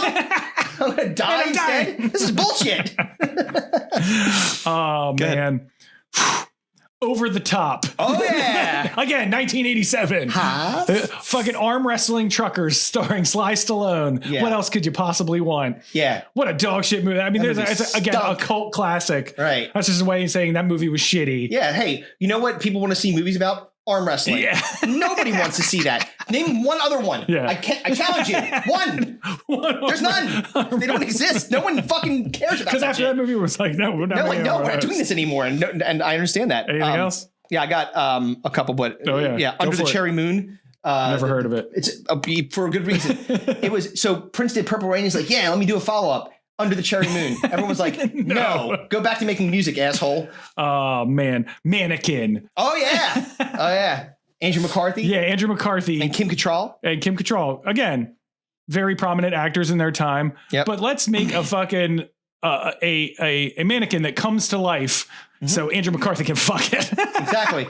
Jesus, why is everyone trying to fuck robots and mannequins? What the hell is going on? 1987. Oh, yeah. You just can't get regular pussy, so I have to figure out creative ways to get some. I have one more. I got one more, too. Just because I want to besmirch you. Go ahead. Who's Harry Crumb? 1989. I do not subscribe to that. Who's Harry Crumb is a fantastic movie, and I was supported by the Twitter universe. Thank you, fans. Movie fucking sucks. Movie rules. My last one is Hobgoblins. Which is basically like they're like, critters, like fucking gremlins and stuff like that. They're like, again, like Mac and Me was like a ripoff of ET. They were just trying to find the next thing. Yeah. Like they did critters, remember, like ghoulies, like all that shit. Yeah, all that's fucking terrible. Hobgoblins. Knob-gobblers. Let's take a break. We'll take a break. We'll be right back after a word from we got 2 more to go. Slack Tide. So we'll be back in a second. Do you like beer? Of course you do, but not any beer will do. Absolutely not. The Dome Pieces are people of discerning taste that require a delicious craft beer to celebrate the joys of life or wash away the workday. Well, Slack Tide Brewing has just the tasty cold adult beverage you desire. Slack Tide Brewing was founded in 2015 by Jason and Ted Campbell, 2 brothers raised in Cape May County, New Jersey, where your delightful hosts also happen to be from.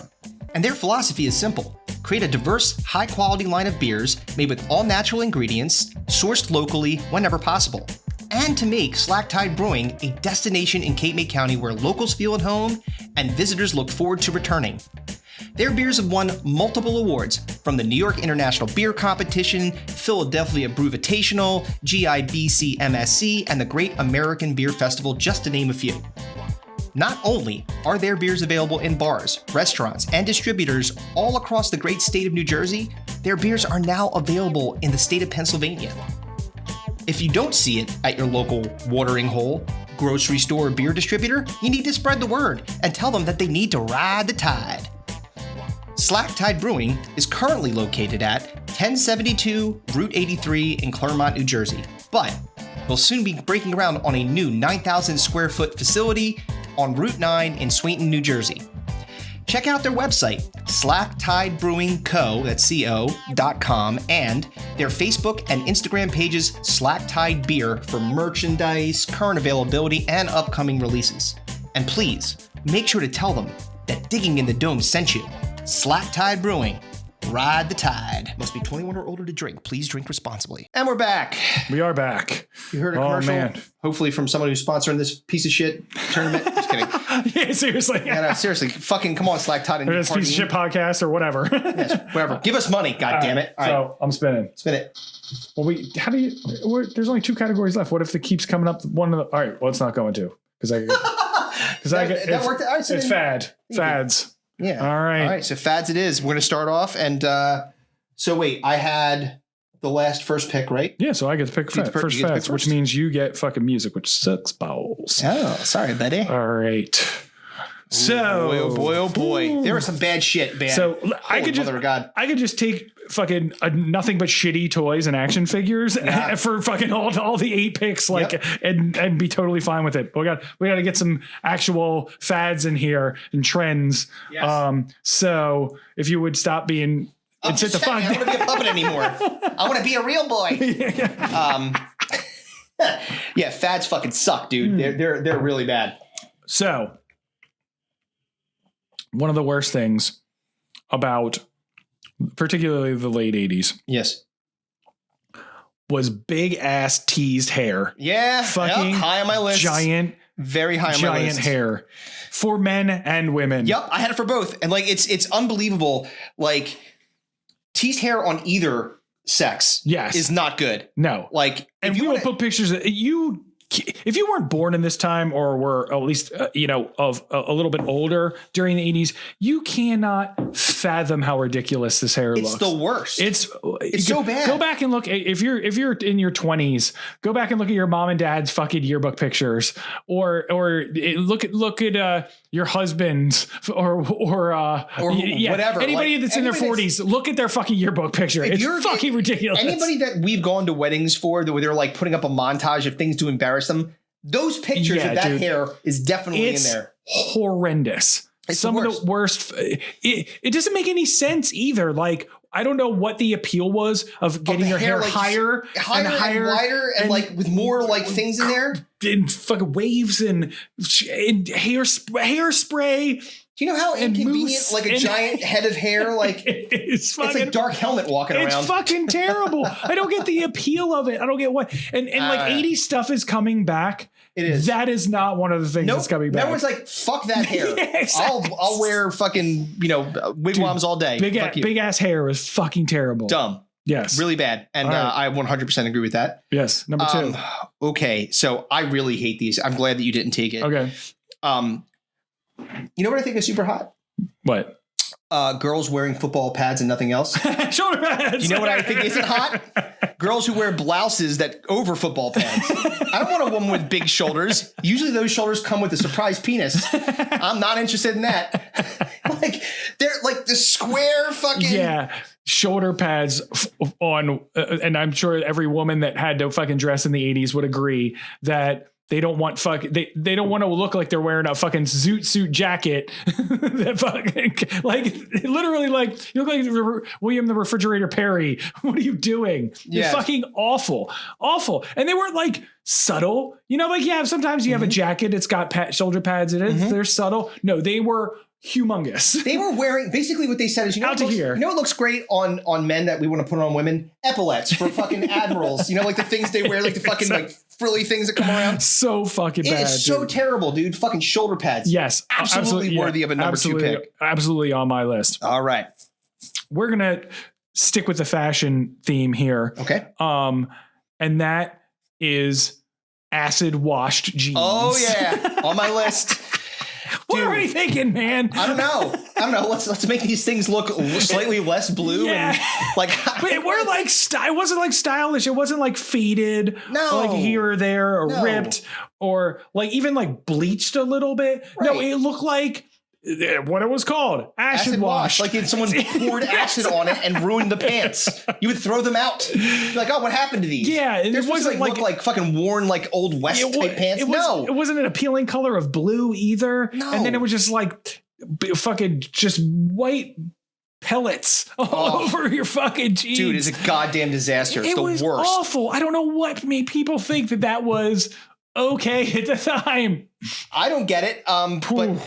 Dude, that's another 80s fad that hopefully does not make it a return. I can't imagine. Acid wash jeans. Why would they do that? I have no idea. Okay.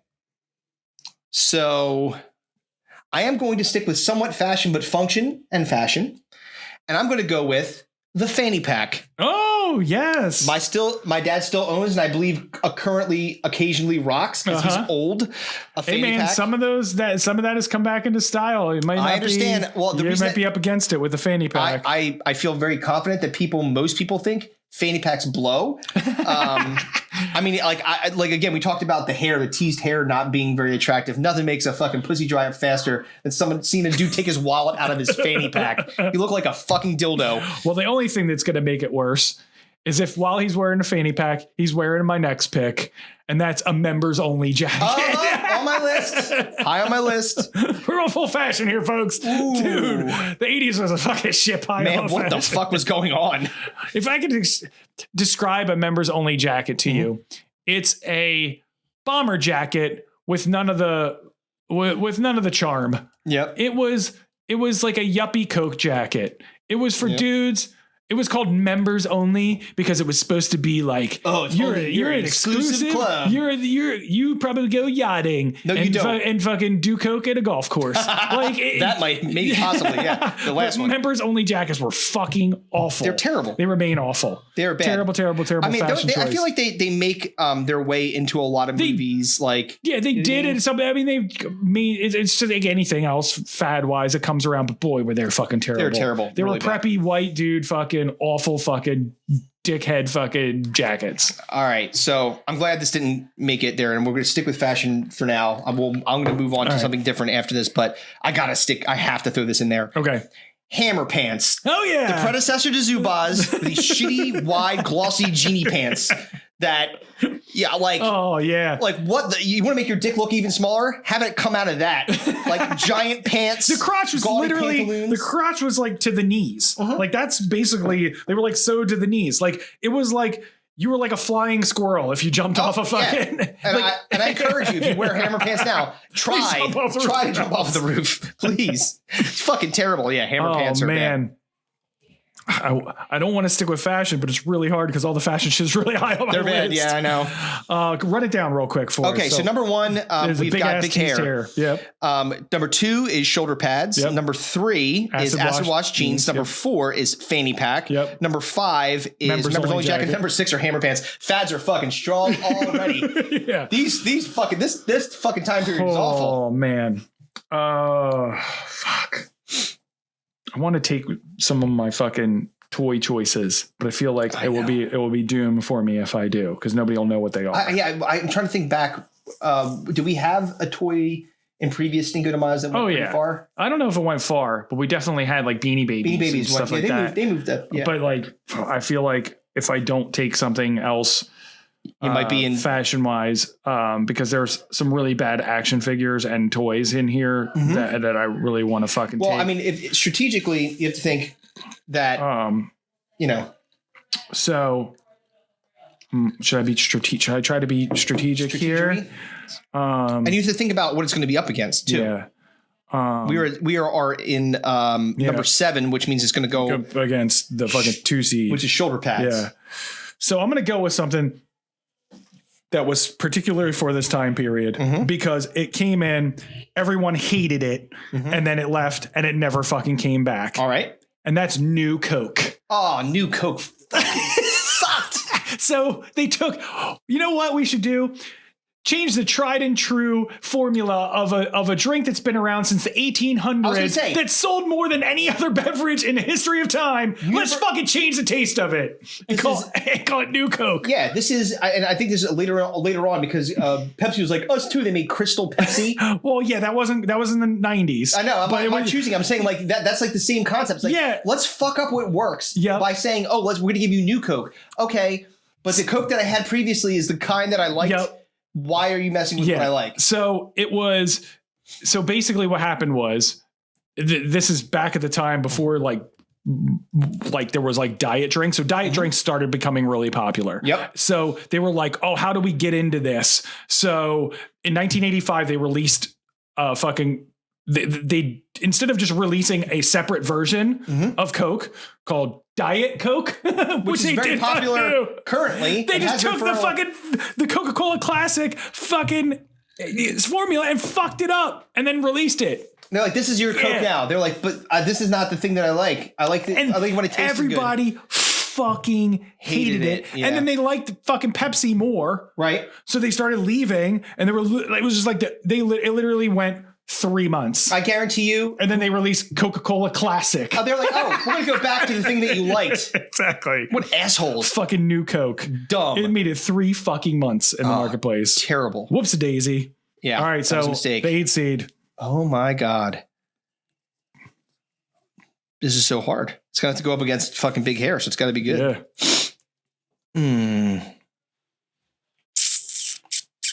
Okay, I'm going to go with what I think is the most ridiculous thing.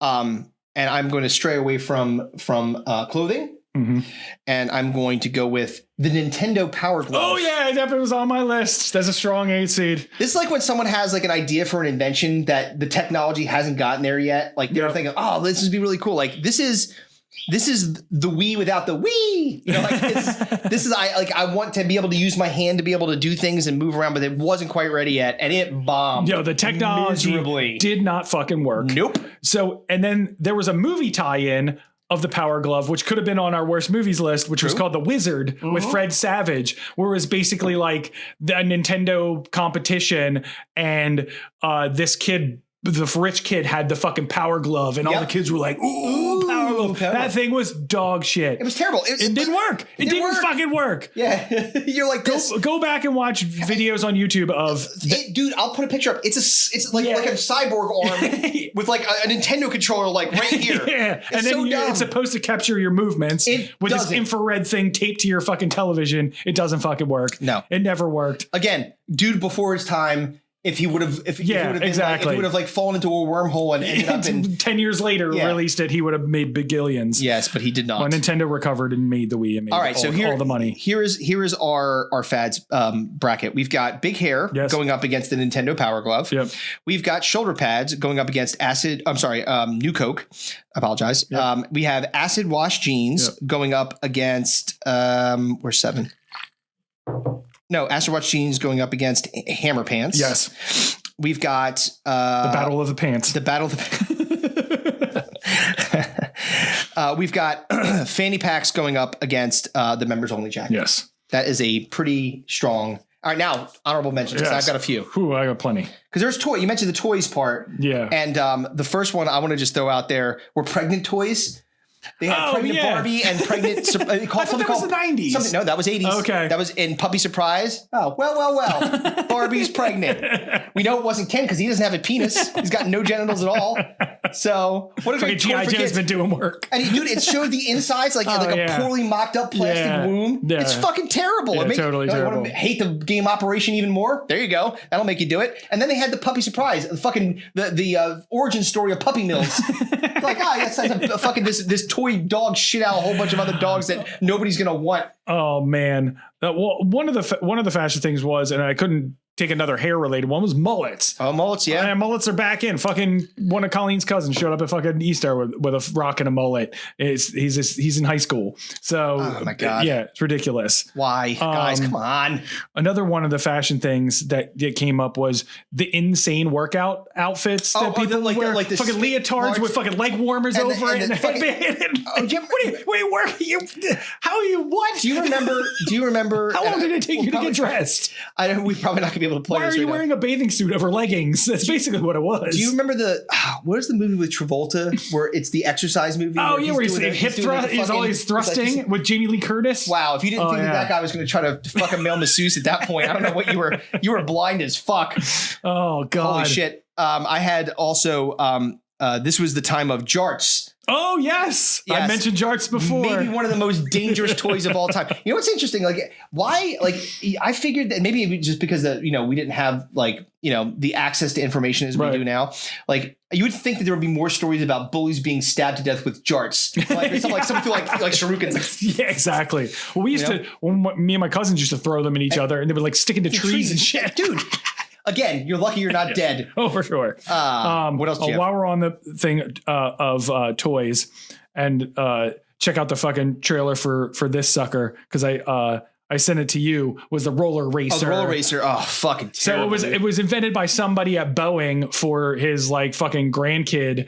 And it was basically like a fucking giant plastic fucking seat on roller skates, basically, and it was used physics to rock yourself back and forth. Yeah. And it was you would absolutely fucking hurt yourself or get stuck sideways and not be able to work it. You can't get back the other way, dude. That thing sucked. I had one of them. I fucking hated it. It was a dumb fucking toy. Oh man, I got so many more. Yeah, I got another one. Hold on. What do you got? Toy wise. I've got the Snack Time Cabbage Patch Kids. So the ones that eat hair? Yeah, exactly. Yeah. This toy got yanked off the shelf because it was eating hair and fingers. Dude, you know some kid put his little penis in there. He went to a fucking... Do you imagine being the dad of having to take your dad, you have to take Bodhi because he got his dick stuck in a fucking doll because it was going nom nom nom. That's fucking embarrassing as fuck. Oh, dude. Yeah, let's put a fucking motorized fucking mouth on this thing that fucking will trap anything that gets in there. That's a bad news. Bad fucking news, dude. The pogo ball. Oh, yeah. Which had is that too. Still fucking around somehow. Dude, those things blew. You're ankle breakers. Oh, dude, this is like Kevin's nemesis. This is like if you want to have a saw trap, put Kevin on a pogo ball. Exactly. And put that pogo ball on a one-wheel roller skate. Roll a skateboard, dumbass, not roller skate. Or whatever. Skateboard. One-wheel roller skate. That's even more dangerous. You die immediately.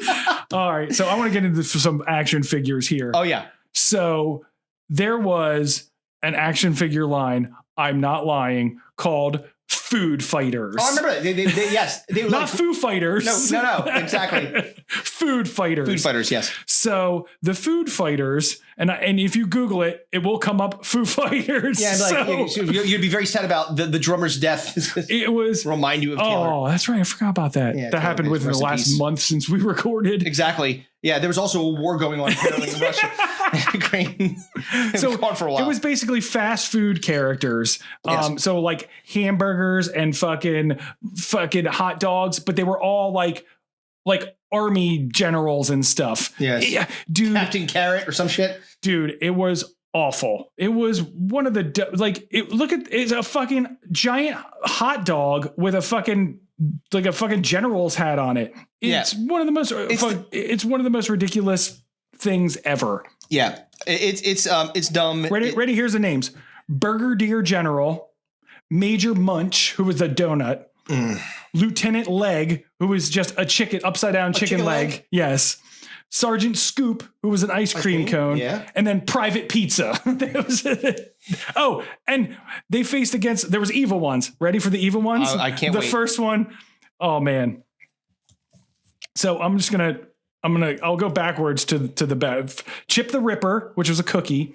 Chip the Ripper? Yeah. Short Stack, which was pancakes.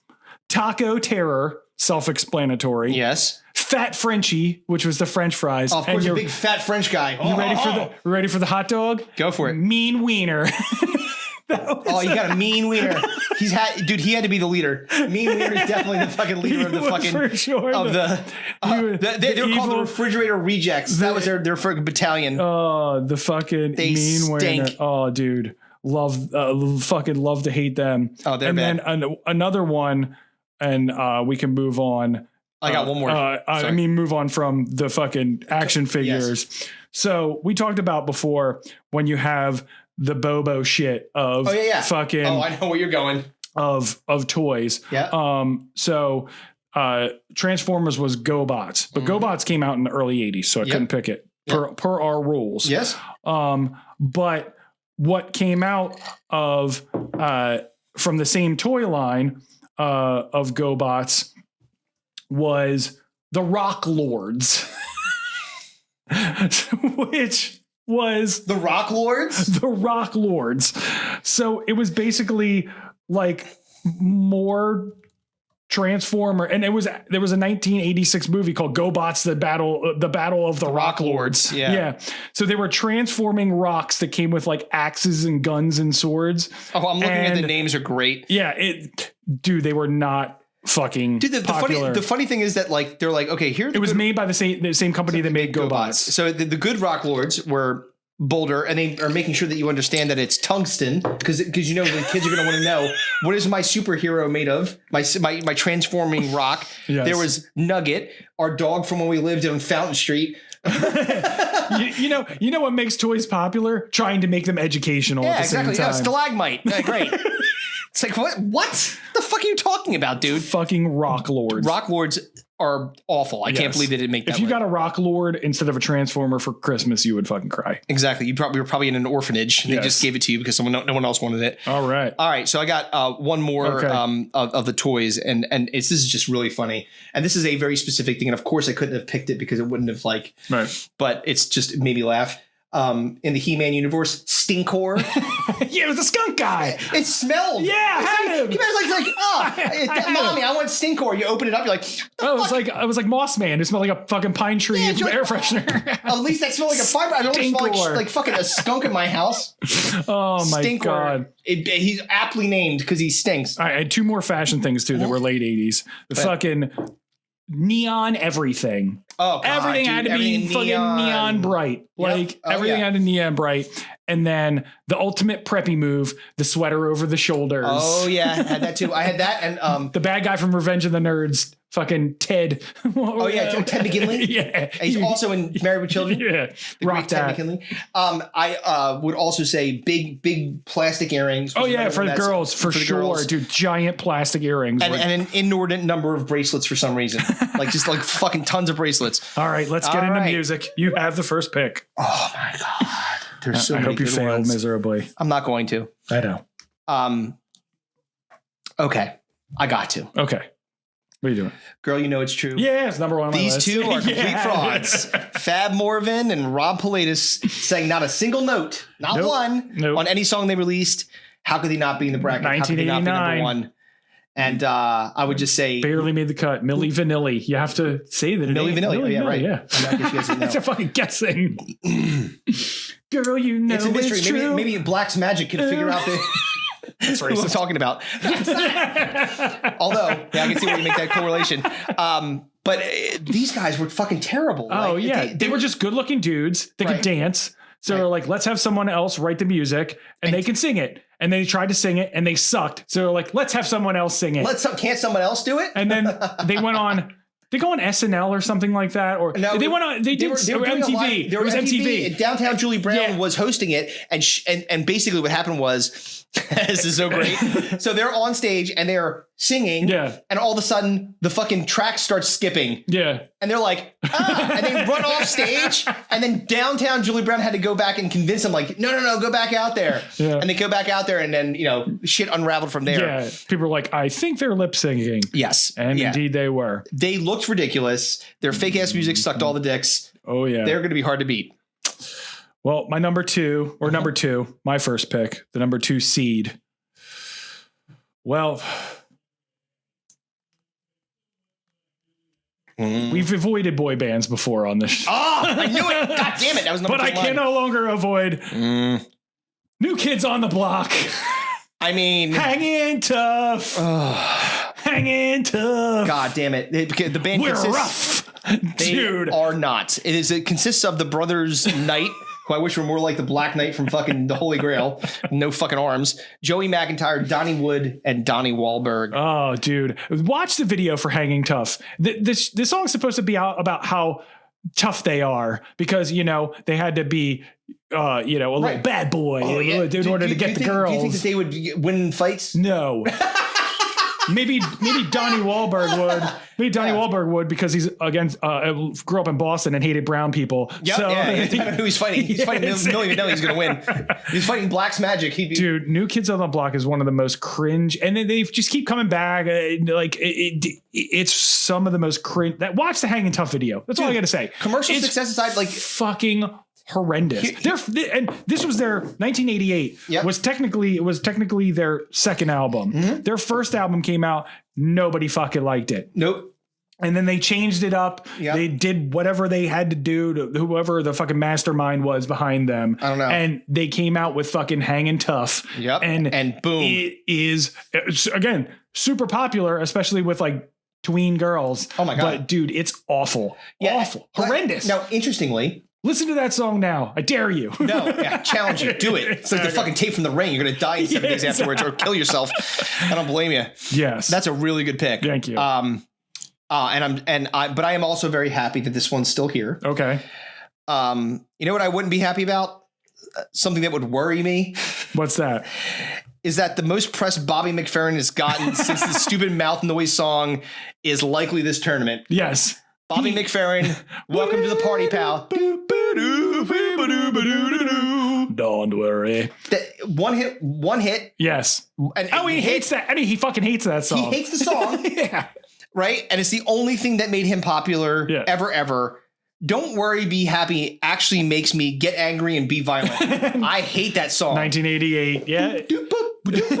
Yep. Fucking mouth. It was all like pentatonics, but with none of the fucking charm. Okay, zero. One dude making all the noises and stuff, and it was super popular, man. Extremely popular. Mm-hmm. No, unbelievably popular. Shockingly popular. And I can say honestly, looking back at the time, I hated that song from the fucking jump. I'm like, what the fuck is this? There's no music in it. I'm a musician. You're a musician. It's like this dude is just using mouth noises. Yes, he's doing mush mouth. Fuck you, Bobby McFerrin. I hope you win. Go ahead. All right. So number four. Now I could have made this entire draft all hair metal bands. Yes, me too. But I have to go with one in particular for my number 4 pick. Okay. Because it's next on my list. Uh-huh. And that would be Winger. Yep. That was right there, Winger, buddy. Dude, Winger fucking sucks. And not only does Winger suck, but their incredibly, for some reason, popular song from 1988 was called She's Only 17. Yep. Now, do you know what the premise of that song is? He's trying to fuck children, if I'm not mistaken. No, the premise of the song is he thought she was older. So he has already fucked said 17-year-old. Yes. Oh wait, all right. So we're gonna play a little clip here because I did want to talk about something in this video. She's only 17. 17. Yeah. So this is basically about being worried about going to jail for fucking 17. Oh no, I'm gonna get pinched because I fucked this child. Wildly popular this song was. So their most popular song out of all of their songs. Oh, by the way, all of the rest of their songs, fucking horrible. They're terrible. I mean, this song wasn't a peach, but like this, like the rest of them were terrible too. I gotta go. I have to fight straight with strength. Yeah. Okay, because number 4 is Winger. That's hard. But I have a good number 5. Okay. Number 5 will be the master, the originator of the Rickroll, Rick Astley. He has a pretty strange, weird voice. Yes. But he has the bluesy voice of a yeah,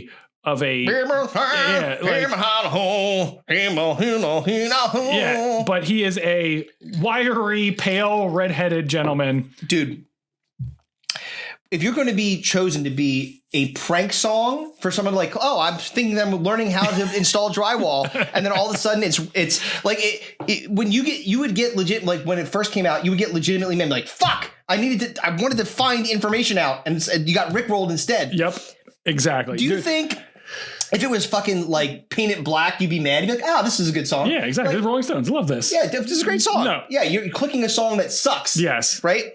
And the voice does not match the face. No. And it looks like fucking Howdy Doody. And it's he's fucking terrible. It's a terrible song. His only other song note is called Angels on My Side, and I wished it was based on a true story. Because that would mean he was dead. Exactly. Yes, exactly. Number 5, Rick Astley. That's if I was going to put somebody up against Winger, old Rick Roll, not a bad choice. All right.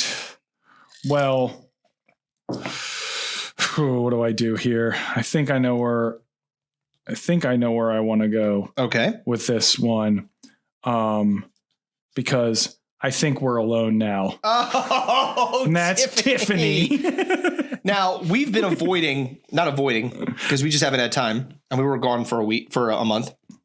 But we have a video that we want to break down of Tiffany drunkenly caterwauling on stage and making a complete fucking boob of herself now. So Tiffany is a great choice. Yeah, dude. This song is awful.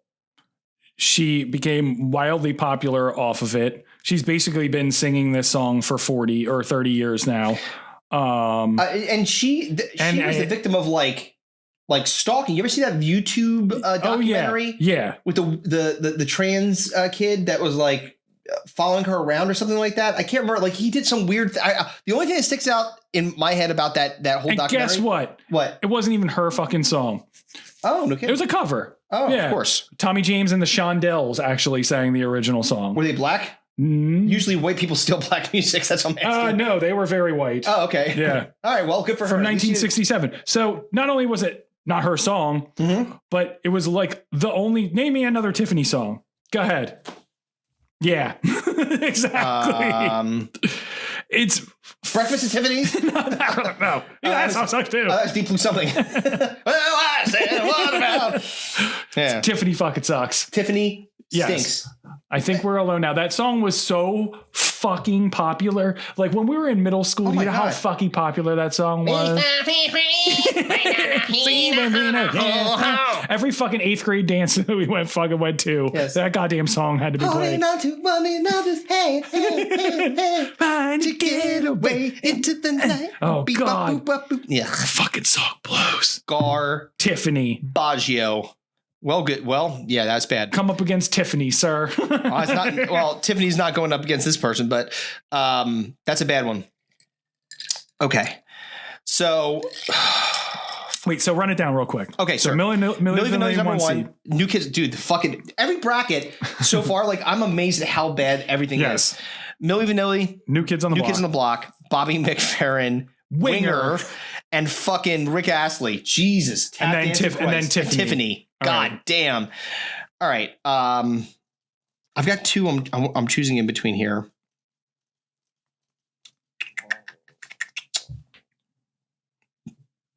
Which one do I hate more? Okay.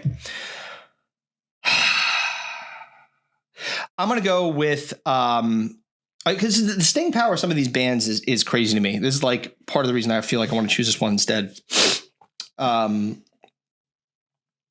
These people are still putting out albums amazingly. And that would be Europe. It's the final count. It would have been my next pick. It should have been a song about the clock running out on their career. Their last album from 2017 is called Walk the Earth, which is something we all wish they would stop doing. Fucking die already, you sons of bitches. You stink. That's the only song they had. And that song, the only good thing about that song and the only redeeming value it has is that it's played in the fourth quarter of basketball games. That's it. It is a really bad song. Yeah. It's one of those that's like, it's one of those, it's an 80s song. So, it gets its play on any countdown. Do you understand, like, because like the sports world adopted that song, it fueled these cunts to make like albums through 2017. Like, I looked at their discography. I mean, by the way, no one knows any of their other music. No, I have no idea. No one has any. Like, you're like, hey, do you know that the band that sang the Final Countdown? They'd be like, who? I'd be like, the Final Countdown. What band sang that? I have no idea. Do you know that they made like 10 of their albums? No, they still exist. There are people that exist on this earth that make music. Yes. Yep. Crazy shit. Good. So, all right. So this is the last one, dude. I don't know what to do. This is tough.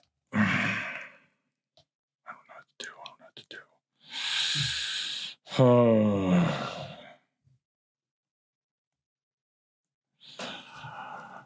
right. So I'm going to do basically the exact same thing that you did.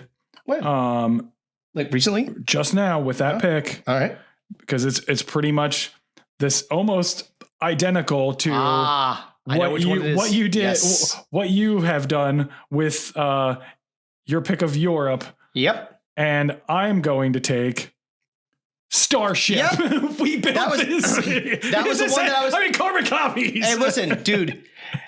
We built the city, or as Kevin would have parodied it, my dick's all shitty. What? Why would? Oh, whose dick's shitty? Not mine. You're the one that got shitty dick. And remember your story? Oh, my dick was all shitty. Yeah, yes, exactly. Yes, from fucking that girl from. We built this. Name me another starship. I can't. Name me another starship. Look, song. I'm not a Jefferson Starship fan, and I would listen to that on a loop just plain old Starship, regular Starship. Yeah, there was already a band that had Starship in their name that was more popular. Yeah, the city was built on rock and roll, got hit with a tsunami. The only part of that we built this city was released in August of 1985. It was topped the 2011 Rolling Stone poll for the worst song of the 1980s by a wide margin. Oh yeah, so it is a strong 8 seed. This city. Yep. We built this city on rock and roll. The only part that's good. The only thing that's good about that song is when Homer referenced it. when he was going to Lollapalooza with the kids and he was being a total fucking dork. Yeah, dude. And he was singing it in the car and they were fucking all pissed. Yes. Yes. Yeah, so and also made Blender Magazine's 50 most awesomely bad songs ever. That movie. So yes. That song blows. Yeah. They blow. Yep. Starship. Strong I wish it crashed into a fucking sun. Gotta try to upset Milli Vanilli, but we shall see. Tough fucking. All right, so we got some honorable mentions. Now this one is going to be, and I didn't pick it because I feel like it's a little bit too obscure. Okay. But Chris de Burgh, who sings She was dancing with me. Now, yet again, did you know that song sucks cheeks? I want you to guess how many albums he wrote after he made that song. 0. 22. What? 22. How many have I heard? 0. Yeah, exactly. No one listened to anything but that song, and he sounds like Patrick Swayze, only worse. It's like fucking what was the song that he's on? She's like the wind. Yeah, exactly. It's the same fucking guy. Yeah. Patrick Swayze, better dancer, better singer. Fuck Chris de Burgh. Go ahead. Great White. Oh. Once bitten, twice shy. I'm once bitten, twice shy, baby. Oh, that song fucking not only did that stinks. song stink, not only did the band stink, but then people came to see that band like 20 years later and they burned them to death. Yeah, exactly. So if you don't know what I'm talking about, I'm real crispy and I'm dead. Yeah. So they were playing a show in like 2010 or something like that. Yeah. And they set off pyrotechnics in a club that was not set up for pyrotechnics, and it set the acoustic foam on fire and immediately set the club on fire. And if you didn't get trampled, you got burned to death, and it killed a whole bunch of people. Yes. And you imagine you die at a Great White. That's how you went out at a Great White concert. Someone would have to like really work hard to convince me to go. Like, hey, come on, dude, it's gonna be fun. And then you burned to death. Yeah, Tiffany's gonna be there. She's opening. It's like Tiffany gets out scot-free and you burn to death. Yeah, she fucking leaves. She's in the green room downstairs. Oh, shit. Fuck that. What other? All right, so I also had, yes, I did. Now, this one I didn't pick because I feel like the immense amount of commercial success and the backlash from the Latino community would have gotten me in trouble, but Miami Sound Machine.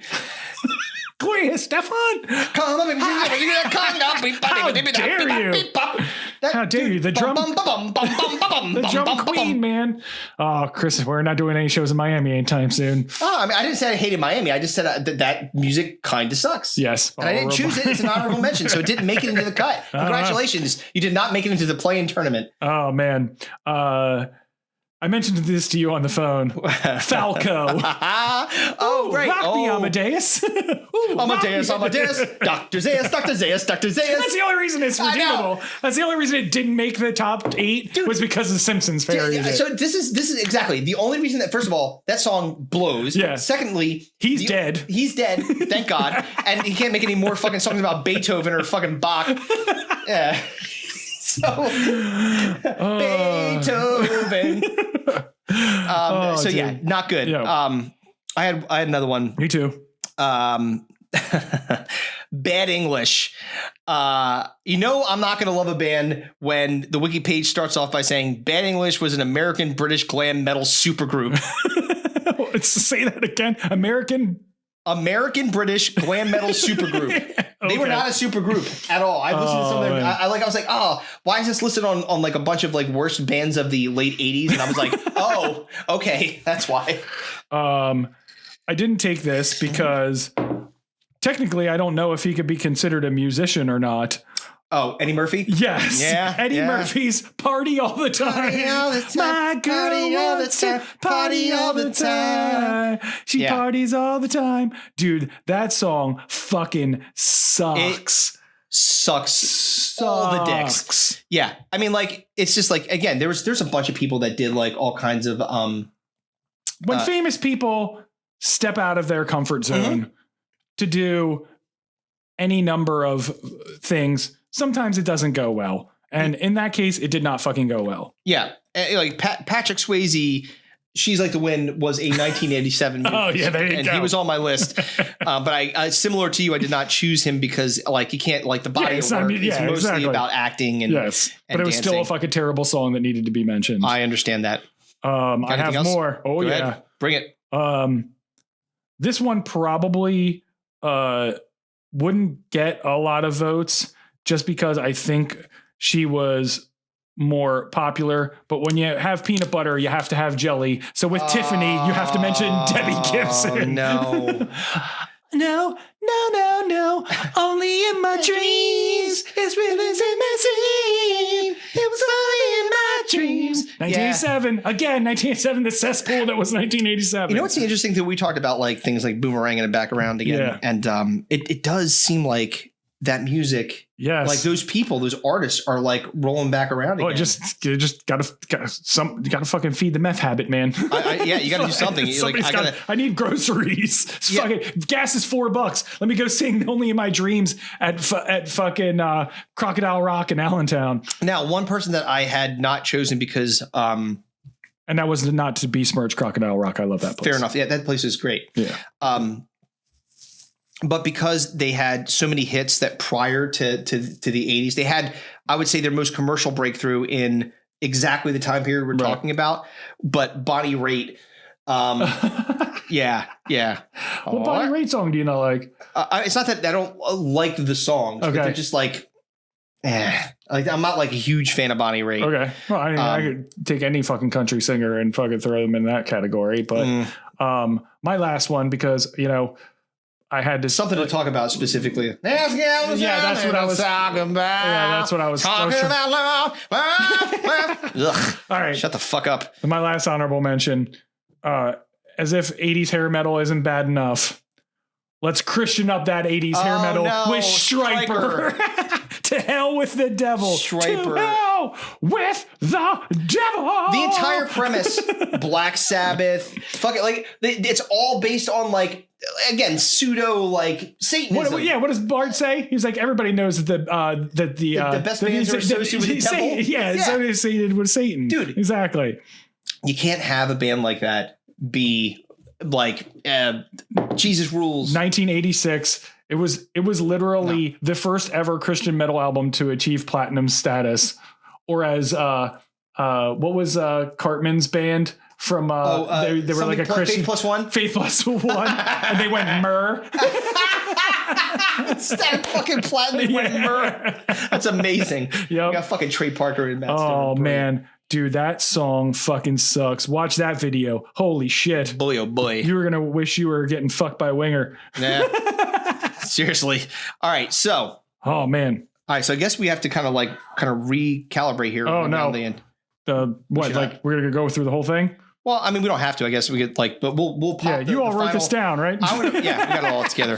I'm gonna put the bracket up there. As soon as this episode's released, we'll get it released. All the brackets out to everybody. See you in May, and we will see you on Stinko de Mayo when we kick this fucker off. Oh, and we have you guys start fucking voting for all of your least favorite things from the late 80s. And like I said to you a second ago, there's a lot to hate in the late 80s. I cannot believe how much bad in a short period of time. Oh, particularly in 1987. We could have done that year, and that would have been fine. We would have had plenty and lots of honorable mentions. Yes, man. So until next time, my fellow Domies, happy Cinco de Mayo to you. Peace out, down pieces. Bye-bye. No.